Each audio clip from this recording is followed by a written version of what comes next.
নবীর জন্য, ইসলামের জন্য, নবীর সহচর্যের জন্য যেখানে 1 ইঞ্চি ভূমি নিরাপদ ছিল না, 1 ইঞ্চি ভূমি আল্লাহ নবীর আনিত ইসলামের দ্বারা পরিচালিত হচ্ছিল না, সেখানে আল্লাহ নবী হিজরত করে মদিনায় গেলেন।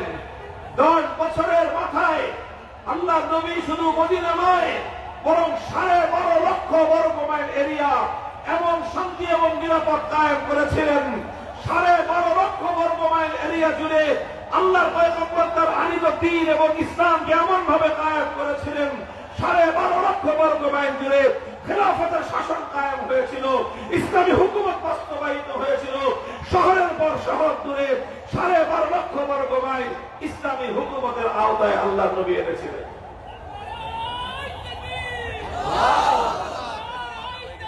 মুহতারাম হাজিরিন, এটা ছিল রাসূল আকরাম সাল্লাল্লাহু আলাইহি ওয়াসাল্লামের জীবনের প্রথম গুরুত্বপূর্ণ সিদ্ধান্ত, হিজরতের সুফল।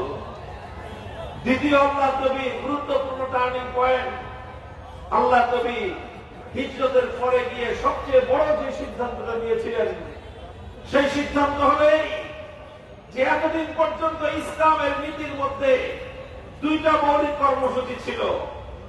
একটা ছিল মানুষকে দাওয়াত দাও, শুধুমাত্র দাওয়াতের কাজ।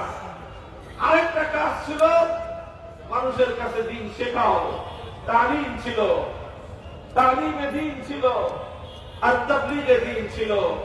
দ্বীনের দাওয়াত ছিল, আর দ্বীনের তালিম এবং দ্বীনের শিক্ষা ছিল। নবী আকরাম সাল্লাল্লাহু আলাইহি ওয়াসাল্লাম মদিনায় গিয়ে সেখানে একটা অনুকূল পরিবেশ তৈরি হওয়ার পরেই সর্বপ্রথম আল্লাহ নবী সিদ্ধান্ত গ্রহণ করলেন, শুধুমাত্র দাওয়াত এবং তালিমের মাধ্যমে নবীজির আনিত মিশন, নবী যেই মিশন নিয়ে দুনিয়াতে আগমন করেছেন, সেই মিশন সাকসেসফুল হবে না, সেই মিশন পরিপূর্ণ সফল হবে না। এই জন্য আল্লাহ রাসূল সাল্লাল্লাহু আলাইহি ওয়াসাল্লাম মদিনায় এসে দ্বিতীয় বড় সিদ্ধান্ত গ্রহণ করলেন। সেটা হলো ইসলামের মৌল কর্মসূচির মধ্যে আরেকটি নতুন ধারা তিনি সংযুক্ত করলেন। তিনি আরেকটি নতুন করে মূল কর্মসূচি হাতে গ্রহণ করলেন। ইসলামের তালিম এবং তাবলীগের সাথে সাথে তৃতীয় আরেকটা কাজ উম্মতের হাতে তুলে দিলেন, সেটার নামই হলো জিহাদ।